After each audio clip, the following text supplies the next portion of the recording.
오늘 창세기 강의에 다시 돌아와서 12번째 시간으로 여호와 하나님이라는 말씀을 갖고 우리 제목으로 말씀 나누겠습니다.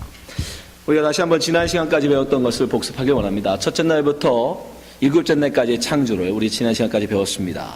2장 3절까지 하나님께서 창세기 창조를 하나님께서 일곱째 날까지의 창조 역사를 우리에게 보여주셨는데 그 한날 한날들이 다 뭐였죠? 하나님의 구원의 계획, 그 하나님께서 어떻게 이 땅에 하나님의 구원을 이루어 나가실지를 우리에게 약속하시는 그 말씀드렸습니다. 그 가장 대표적인 그 구절이 바로 저녁이 되며 아침이 되는 이는 몇째 날이다 라는 이 반복 구절 속에 바로 하나님은 그 약속을 담아두셨죠. 그래서 이 캄캄한 세상, 죄로 어두워진 이 세상에 참빛인 예수 그리스도를 보내셔서 점점 그 빛이 이 땅에 밝아져서 이젠 어둠이 없는 세상, 죄가 없는 세상, 나뿐인 세상, 그것을 이루어나가시는 것, 그것이 구원이라고 말씀드렸잖아요. 바로 한날 한날의 창조의 모든 날들은 바로 하나님의 그 구원을, 계획들을 우리에게 보여주시는 기사였습니다. 그래서 그 모든 구원이 언제 완성되죠? 안식의 날, 제7, 일곱번째 날에 모든 것이 안식함으로 말미암아 그것을 이루신다라는 이 창세기 7일 하나님께서는 우리에게 말씀해 주셨습니다. 근데 오늘 본문부터 창세기 2장 4절부터 이제 이야기가 완전히 새롭게 전개됩니다. 그것은 바로 하나님께서 이 구원의 계획을 하나님께서 우리에게, 이거는 우리가 요구한 게 아니잖아요. 하나님 우리를 구원해 주세요. 우리를 이 어둠 세상에서 좀 밝은 세상으로 우리를 옮겨주세요 하고 우리가 요구한 것도 아닙니다. 우리가 바란 것도 아니에요. 그냥 하나님께서 그렇게 하시겠대요. 우리도 지으시기 전에. 그래서 하나님은 하나님의 말씀에 스스로 갇히신 거예요. 하나님은 말씀을 변기할 수 없는 분이잖아요. 그죠? 공의로우신 분이기 때문에 당신이 하신 말씀, 당신이 하신 약속을 당신은 반드시 이루셔야 돼요. 그래서 이제부터 4절부터는 모세가 하나님의 이름을 여호와 하나님이라고 바꿔요. 여호와 하나님. 그러면서 이제는 언약을 이뤄나가시는 하나님. 하나님께서 창조를 통해서 우리에게 약속하셨던 구원의 계획들을 하나님께서 어떻게 이제 이뤄나가실지를 이제 이 4절부터 모세는 우리가 다시 설명해 주는 겁니다. 자, 2장 4절 한번 말씀 보세요. 여호와 하나님이 천지를 창조하신 때에 천지에 창조된 대략이 이러하니라. 다시 창조에 대해서 얘기해요. 창조에 대해서. 그래서 어떤 분들은 이게 앞에 창조와 4절부터 나오는 창조가 다른 창조다, 이렇게 이해하는 분도 있어요. 아닙니다. 같은 창조예요. 이미 하나님이 일곱째 날을 통하여, 창조를 통하여 세상 만물을 다 만드시고 우리에게 하나님의 구원의 계획을 보여주셨는데 그 구원의 계획을 다시 한번 우리에게 설명해 주시는 거예요.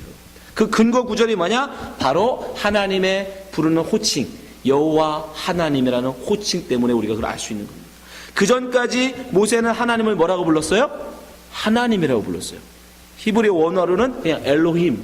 자, 창세기 1장 1절 보세요. 태초에 하나님이 천지를 창조하시는 하나님, 엘로힘이에요. 그냥 하나님은 엘로힘, 전능하신 분, 무에서 유를 만드시는 분, 전능자라는 뜻이에요. 엘로힘은.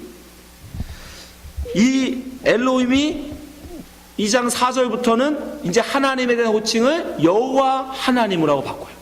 여호와 하나님. 여러분들이 이제 성경을 좀 관심 있게 보시면 하나님이라고 부르는 부분이 많지는 않아요. 2장 4절 이후에는 다 하나님을 여호와 하나님 또는 여호와라고 부릅니다. 자그마치 성경 속에 여호와 하나님이라는 호칭이 무려 6,800번이 나와요. 그만큼 이제 성경은 끊임없이 하나님을 여호와 하나님으로. 그럼 여호와 하나님은 뭘까? 하나님은 똑같은, 앞에 엘로힘은 똑같은 엘로힘이에요. 근데 그 옆에 여호와라는 호칭이 하나 더 붙은 거예요. 여호와. 한국말로는 여호와인데 원어에는 여호바. 히브리어 원 사람들은 여호바라고 읽었고 우리는 그걸 야훼라고 읽습니다. 그러니까 엘로힘 야훼예요.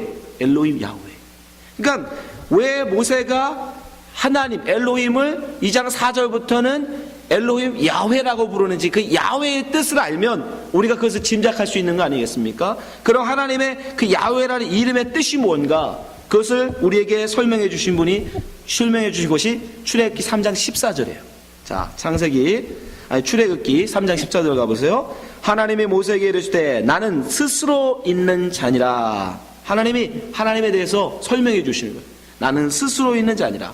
또 이르시되 너는 이스라엘 자손에게 이같이 이르기를 스스로 있는 자가 나를 너희에게 보내셨다 하라. 15절 하나님이 또 모세에게 이르시되 너는 이스라엘 자손에게 이같이 이르기를 나를 너희에게 보내신 이는 너희 조상의 하나님 곧 아브라함의 하나님 이삭의 하나님 야곱의 하나님 여호와라 하라. 이는 나의 영원한 이름이요 대대로 기억할 나의 표본이라. 사인이래요. 왜 엘로힘 야훼 여호와 하나님이란 이름이 우리에게 표징이 되는 것일까? 사인이 되는 것일까? 왜 우리는 그 이름을 기억해야 하는 것일까? 그것은 바로 이 여호와 하나님의 이름은 바로 언약을 이뤄나가시는 하나님이기 때문입니다. 출애굽기 6장 2절에서 보다 그 야훼의 이름에 대해서 잘 설명해 주십니다. 출애굽기 6장 2절 하나님이 모세에게 말씀을 가르칠 때 나는 여호와로라 야훼다. 내가 아브라함과 이삭과 야곱에게 전능의 하나님 이 엘로힘이죠. 나타났으나 나의 이름을 여호와로는 그들에게 알리지 아니하였고. 4절 가나안 땅 곧 그들의 우거하는 땅을 주기로 그들과 언약하였더니. 언약이 나와요. 언약하셨다는 거예요. 5절 이제 애굽 사람이 종을 삼은 이스라엘 자손의 신음을 듣고 나의 언약을 기억하노라.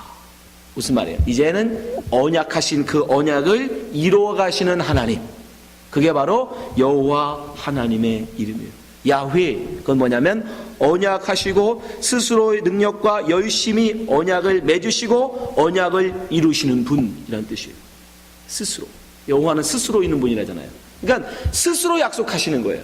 우리가 요구하는 것도 아니에요. 우리 좀 구원해 주세요, 우리를 이렇게 밝은 것으로 인도해 주세요 라고 말한 게 아니라 하나님 스스로 그 전능의 능력으로 스스로 내가 너희들을 구원해 낼 거야 라고 약속하시고 그 약속을 이제부터 내가 이루어 가겠다. 내가 언약의 하나님으로 내가 그 약속을 이제부터 이뤄나갈 거야 라고 지금 밝히시는 거예요. 그때 밝히실 때 당신을 우리에게 소개시켜 준 이름이 바로 야훼, 야훼, 엘로힘 야훼. 그래서 우리는 여호와 하나님이라는 이름을 보면 우리는 뭘 할 수 있어? 그 약속하신 우리를 어둠에서 꺼내어 밝은 빛 가운데로 인도해 주시겠다고 약속하신 그 하나님이 지금 역사하시는구나, 일하시는구나, 그걸 알 수 있는 거예요. 예. 여러분 그 약속을 누구랑 맺으셨어요? 하나님이 어두운 세상에, 이 캄캄한 세상에 빛을 보내셔서 밝은 낮의 세상을 만드신 다음에 그 안식, 그 천국, 그 평안으로 누구를 끌어들입니까? 동물들? 사자? 호랑이? 기린? 아니에요. 바로 누구예요? 여러분. 하나님의 형상을 닮은 인간, 사람, 그들과 언약을 맺으시는 거예요. 그러니까 언약의 당사자, 하나님이 지금 스스로 언약하시고 언약을 이루겠다고 하시는데 그 언약의 당사자는 누구냐면 하나님과 사람입니다.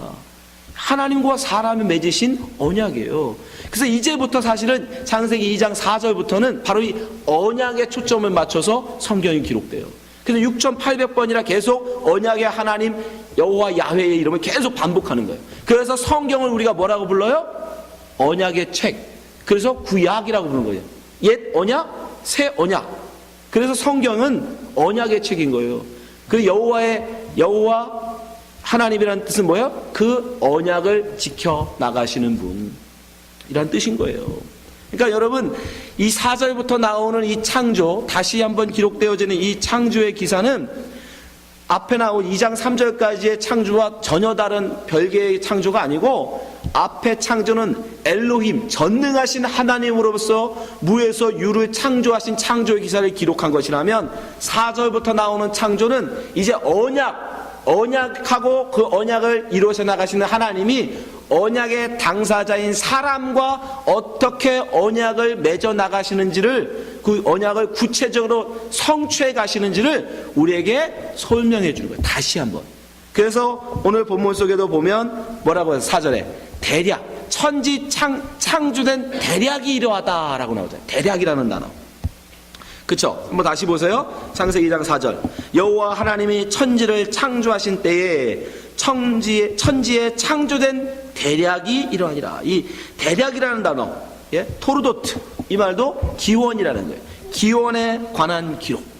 예. 창조된 그 기록을 다시 한번 내가 너희들에게 언약의 관점에서 기록해 줄게, 설명해 줄게, 이 얘기예요. 그러니까 여러분 이 4절부터 나오는 창조 기사를 보면서 여기를 자세히 보면요, 창조가 막 뒤죽박죽인 것 같아. 분명히 풀과 초목이 3일째 만들어져야 되는데 마치 없는 것처럼 나오고, 동물들이 분명히 하나님은 6일째 사람이 만들기 전에 만들었어야 될 것 같은데 사람을 만드신 이후에 만든 것처럼 보이고, 막 이렇게 보인단 말이에요. 뒤죽박죽. 근데 전혀 그런 거 아닙니다. 관점에 달라서 그래요. 관점이. 예. 보는 관점에 달라져서 그렇게 보이는 것 뿐이지 결코 그렇지 않아요. 그래서 사람들이 제일 많이 오해하는 게 이 5절입니다. 5절. 여기에 보면 마치 하나님이 셋째 날 만드셨던 심에 있는 채소와 과목들이 없는 것처럼 나와요. 자, 5절 보세요. 여호와 하나님이 땅에 비를 내리지 아니하셨고 경작할 사람도 없었으므로 들에는 초목이 아직 없었고, 그죠? 초목이 없대요. 밭에는 채소가 나지 아니하였으면, 채소, 사람의 양식으로 주신 거잖아요. 근데 채소가 없었대요. 아니, 셋째 날 하나님이 마른 땅, 드라이랜드를 만드시면서 거기에 심으신 게 심에는 채소와, 그죠? 과일이잖아요. 과일나무. 그런데 없었대요. 이런 걸 보면서 어떤 사람들은 봐라, 이 창조와 그 창조는 다르다, 그렇게 주장하는데 아닙니다. 이 구절에서 우리가 가장 주의할 건 뭐예요? 언약의 당사자인 사람이 없었다라는 거에 포인트가 있는 거예요. 사람이 없었고. 자, 5절 다시 보세요. 비를 내리지 아니하셨고 경작할 사람도 없었으므로 들에 초목이 없었다는 거예요. 경작할 사람이 없었으므로 밭에 채소가 없었다는 거예요. 그리고 일부러 더 땅에 초목과 채소가 아니고 밭에 없었다고 그러잖아요. 밭, 들, 밭이라고 써있는 이 단어 사대, 이 사대는 땅이라는 에르츠하고는 다른 단어예요. 땅은 에르츠예요. 마른 땅, 드라이랜드는. 그러나 여기서 뜬 들, 밭이라는 단어는 사대라는 단어입니다. 이건 뭐예요? 일정한 땅에 경계를 만들어서 사람이 인위적으로 거기를 경작하는 곳, 네? 그걸 밭이라고 하잖아요. 그냥 내추럴한 게 아니라 사람이 가서 밭을 가꾸고 이뤄야 그걸 밭이라고 하잖아요. 그죠? 그냥 바깥에 들에 그냥 있는 게 아니고 사람이. 근데 그 사람이 없었으니까 당연히 밭도 없었을 테고 밭에 채소도 없었겠죠. 그 포인트예요. 그러니까 지금 이 기록하는 4절부터 기록은 바로 그 사람, 언약의 대상인 사람이 없었다의 포인트가 있는 거예요. 그래서 그들의 식량이 되는 초목이 없었다. 그걸 지금 기록하고 있는 거예요. 그러니까 결코 앞에 나온 2장 3절까지의 창조 기사와 대치되는 구절이 아닙니다. 아셨죠? 그 6절 구절도 여러분이 보면 이 6절 구절도 앞에 나온 창조 기사에 대한 보다 자세한 설명이에요. 자, 6절 한번 보세요. 안개만 땅에서 올라와 온 지면을 적셨더라. 여러분 이해가 되세요? 이 구절? 안개만 땅에서 올라와 온 지면을 적셨더라. 이 구절이 왜 적혀 있을까요? 이거에도 아주 심오한 뜻이 있어요. 생각을 해보세요. 땅이 있습니다. 땅이 있는데 그 위에 뭐가 덮여 있어요? 안개가 덮여 있어요. 마치 안개가 뭐를? 땅을 감싸고 있는 구조잖아요. 제가 전에 말씀드렸죠? 감싸다, 품다. 뭐라고 했죠? 라프. 하나님의 신이 수면 위에 운행하시다. 그 운행하시다라는 단어가 라프. 암탉이 알을 품는 것. 이렇게 감싸 안는 것. 신랑이 신부를 세마포로 덮는 것이라고 말씀드렸잖아요. 이게 감싸는 것. 그러니까 안개가 땅을 뭐하고 있어요 지금? 덮고 있잖아요. 감싸고 있잖아요. 바로 1장 2절에 대한 앞에 나온 창세기 1장 2절에 대한 보다 자세한 설명이에요. 자, 창세기 1장 2절 보세요. 땅이 혼돈하고 공허하며 흑암이 깊음에 있고 하나님의 신은 수면에 운행하시니라. 수면. 이 수면이 바다가 아니에요. 우리가 생각하는 것처럼. 수면 위에 운행하시다. 물로써 역사하신다는 뜻이에요. 물로. 예. 이게 우리는 사실은 어디 첫째 창조를 어떻게 우리가 압니까? 첫날의 이 창조를. 이게 첫째 날에 있었던 일인데. 그래서 이 성경은요, 우리에게 어떻게 하냐면 처음에는 좀 이게 크게 막연하게 말씀해 주세요. 그러다가 그 다음 말씀 다시 반복해서 설명할 때는 그거보다 조금 더 자세하게 우리에게 말씀해 줘요. 디테일하게. 그 다음에 말씀은 다시 한번 또 말씀해 보다도 자세하게 설명해 주시는 거예요. 예? 사람을 그릴 때 쉽게 얘기하면 얼굴을 그리려고 할 때 처음에 동그라미만 그려놓는 거야. 눈, 코, 입도 없고 아무것도 없이 얼굴만. 이게 얼굴이래. 어떻게 압니까? 그게 얼굴인지 호빵인지. 근데 그 다음 할 때는 이제 거기다가 눈, 코도 그려놔. 그러면 이제 대충 알죠. 아, 저게 호빵이 아니고 뭐 사람 비슷한 거네. 근데 그게 원숭이인지 사람인지 우리가 어떻게 알아요? 그 다음에 설명할 때 눈썹도 그려주고 입도 그려주고 귀도 그려주고 머리카락도 그려줘요. 그럼 이제 우리가 알아보죠. 아, 사람이구나. 그것처럼 성경은 무언가를 설명해 줄 때 그것을 점층 반복적으로 우리에게 설명해 준다고. 반복적으로 설명해 주시는데 점층적으로 우리에게 자세하게 알 수 있도록 우리에게 하나씩 설명을 더해 주세요. 바로 이 구절도, 이 2장 6절 구절도 1장 2절, 창세기 1장 2절, 하나님의 신이 수면 위에 운행하신다라는 이 말씀을 우리가 이해할 수 있는, 우리 눈으로 볼 수 있는 안개, 우리가 눈으로 볼 수 있는 안개를 통하여 우리에게 말씀해 주시는 거예요. 하나님이 어떻게 그 물로서 이 천지 만물에 있는 생물들에게 생명을 공급하고 하나님이 기르시고 이뤄나가시는지를 우리에게 설명해 주기 위해서 있는 거예요. 이것이 나중에 좀 더 반복하여 설명할 때 어떻게 돼요? 이제는 땅에서 올라가는 안개가 아니라 하늘에서 내리는, 좀 더 자세하게, 이제는 하늘에서 내리는 물, 하늘에서 내리는 물이 뭐예요? 비죠, 비. 그걸 늦은 비와 이른 비와 늦은 비, 그걸로 이제 우리에게 설명해 주신다고요. 신명기 11장 13절 보세요. 내가 오늘날 너희에게 명하는 나의 명령을 너희가 만일 청종하고 너희의 하나님 여호와를 사랑하여 마음을 다하고 성품을 다하여 섬기면, 언약이죠, 언약. 너희들이 이렇게 하면 하나님 뭐 하신다? 14절, 여호와께서 너희 땅에 이른 비 늦은 비를 적당한 때에 내리시리니 너희가 곡식과 포도주와 기름을 얻을 것이요. 이제는 진짜로 우리가 좀 더 자세하게 구체적으로 알 수 있는, 안개라는 건 어디서 생겨서 어떻게 없어지는지 우리는 몰라요, 사실. 그죠? 여러분, 안개가 어디까지가 안개고 어디까지가 구름이고 아십니까? 안개가 어떻게 생겼다 어떻게 없어지는지 아세요? 모르잖아요. 근데 이제 보다 우리가 잘 알 수 있는 게 뭐예요? 구름에서 내리는 비잖아요. 저 하늘에서 떨어지는 비. 하늘에서 떨어지는 비를 통해서 이제 만물에 물을 공급하고 생명을, 그들이 살아갈 수 있도록 생명을 공급해 주신다고요. 그렇죠? 예. 자연 만물을 통해서 지금 하나님이 점점 우리에게 설명해 주시는 거예요. 너희들은 그렇게 하늘의 물을 먹어야 사는 거야. 이 땅의 존재들은 하늘의 물로 사는 거야 라는 걸 우리에게 가르쳐 주시는 거예요. 그래서 이스라엘 민족도 하나님이 약속의 땅, 적과 꿀이 흐르는 땅이라고 그래놓고 데려간 곳이 어디예요? 여러분, 가나안 땅, 이 팔레스타인이 그 동네에서는 제일 나쁜 동네예요. 거기서 조금 더 올라가면 뭐예요? 이라크 그쪽으로 가면 티그라스 유프라테스 강이 있어요. 큰 강이. 거기는 여러분 초원지대입니다. 아니면 내려오면 애굽의 나일강, 그 큰 강이 있단 말이에요. 근데 그 강이라는 건 뭐예요? 땅의 물이잖아요. 이 땅의 물. 이 땅의 물을 먹고 사는 이 세상의 사람들은 뭘 만들다? 세상의 왕국을 세우고 제국을 세워요. 그런데 하나님의 백성들은 그 팔레스타인 그 척박한 땅으로 데려가서 하늘의 비를 받아 먹고 살게 만들었어요. 강이라고 요단강도 그냥 조그마한 냇가예요, 냇가. 큰 강도 아닙니다. 오직 하늘에서 물을 안 주면 말라 죽어요, 다. 그런 땅으로 데려갔어요. 뭐 하라고? 땅의 물 퍼먹지 말고 하늘에서 내리는 물 먹고 살아라. 왜? 하나님의 백성은 그렇게 사는 거예요. 하나님의 백성은 하늘 물 먹고 살아야 된다. 그걸 가르쳐 주시기 위해서.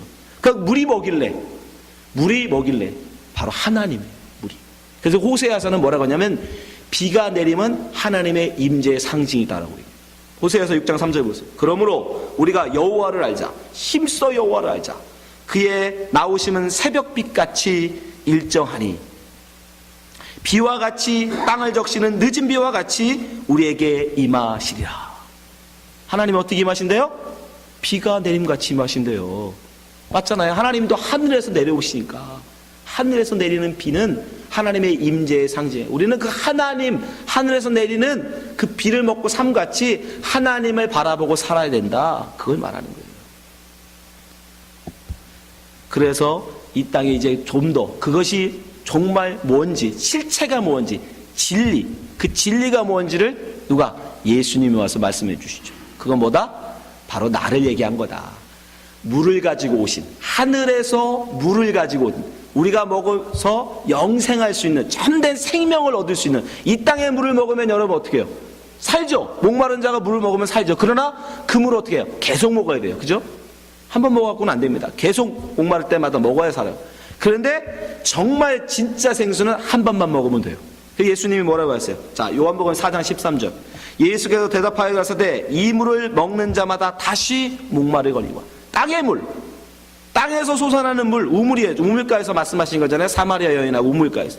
땅의 물을 먹는 자들은 다시 목말라요. 그걸로는 영생을 못해요. 잠깐의 생명이에요. 잠깐의 생명. 그러나 참된 생명 14절 내가 주는 물을 먹는 자는 영원히 목마르지 아니하리니 나의 주는 물은 그 속에서 영생하도록 솟아나는 샘물이 되리라. 이 물 얘기한 거예요. 이 물. 그걸 뭘로? 비로 비유했던 거예요. 왜? 물을 가지고 하늘에서 내려오시잖아요. 예수님이. 마치 비가 하늘에서 떨어진 같이. 그러니까 그렇게 막연했던 게 점점점 구체적으로 바로 그 예수님을 설명하기 위한 앞에서 설명했던 거예요. 예. 근데 그 물도 뭔지를 우리에게 또 다시 설명해 주세요. 그 물이 뭐다? 성령이다. 자, 요한복음 7장 37절. 명절 끝 날 곧 큰 날에 예수께서 서서 외쳐가라사대 누구든지 목마르거든 내게로 와서 마시라. 나를 믿는 자는 성경의 이름같이 그 배에서 생수의 강이 흘러나리라 하시니 이는 그를 믿는 자의 받을 성령을 가리켜 말씀하신 것이라. 말씀하죠. 예수님이 가지신 물이 뭐다? 하늘에서 내려온 물이 뭐다? 성령. 그래서 아까 이 말씀, 이 창세기 2장 6절에 나와 있는 이 말씀이 뭐라고 했죠? 창세기 1장 2절에 나와 있는 하나님의 신이 운행하시다라는 말씀에 또 다른 표현이라고 말씀드렸죠. 그죠? 그 하나님의 신이 뭐예요? 성령이잖아요. 1장 2절에는 그냥 터프하게 하나님의 신, 성령이 역사하셨다. 그냥 끝. 그걸 끝나. 그러나 그것이 어떻게 점진적으로 우리에게 다가오는지, 우리에게 적용되는지, 우리에게 역사하는지는 성경에서 계속 이제 반복해서 구체적으로 조금 더 구체적으로 설명해서 이제 신약에 와서 예수 그리스도로 밝히 우리에게 전해주시는 거예요.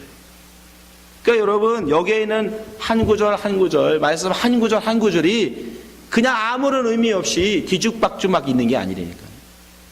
하나님께서 바로 그렇게 우리에게 하나님의 말씀을 우리에게 더 자세하게 설명해 주셔요. 우리가 이해할 수 있도록 바로 우리에게 반복적으로 점층적으로 설명해 주기 위해서 다시 한번 창세를 지금 창조를 기록하고 계신 거예요. 근데 이걸 모르고 깨닫지 못하고 그냥 왜 나온 거 또 나오지?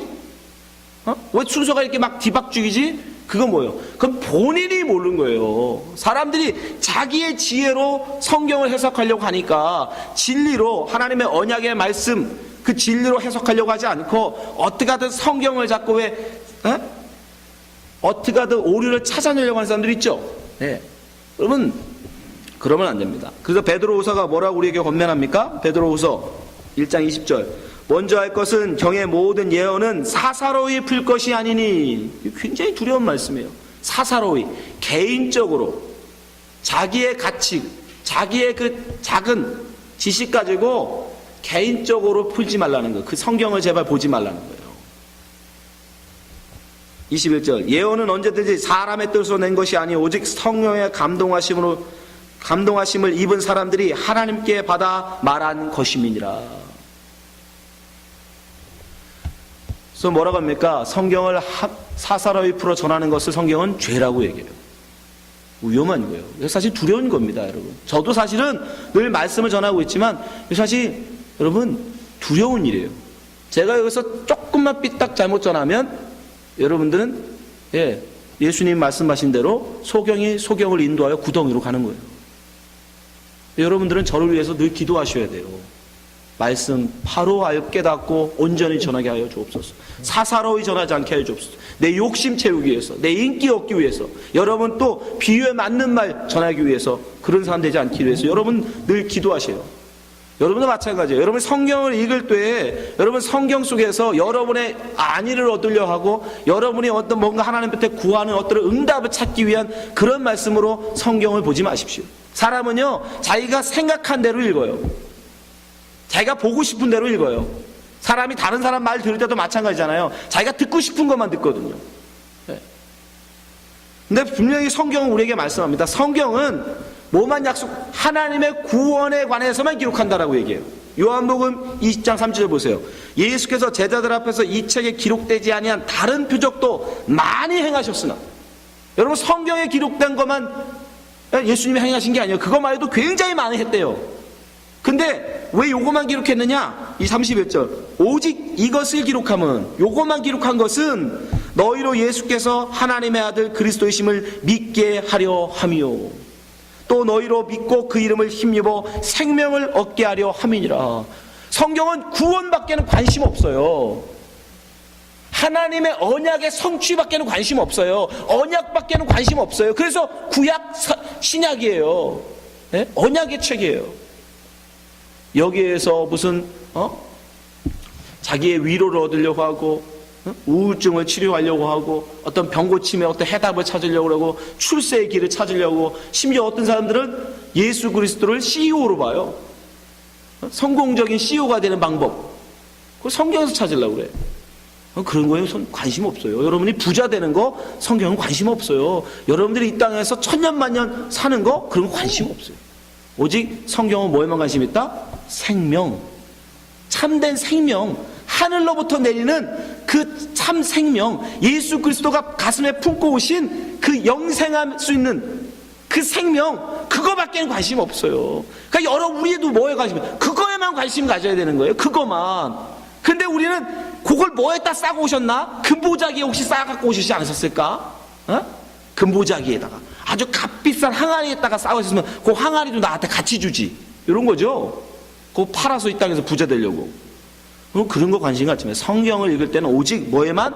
영생의 말씀만, 구원에 관련된 말씀에만 집중하세요. 그렇게 말씀을 여러분들이 읽고 찾으면 그 읽는 것 자체가 복이다라고 얘기해요. 요한계시록 1장 3절 보세요. 자, 이 예언의 말씀을 읽는 자, 보세요. 읽는 자, 듣는 자들, 그 가운데 기록된 것을 지키는 자들이 복이 있다.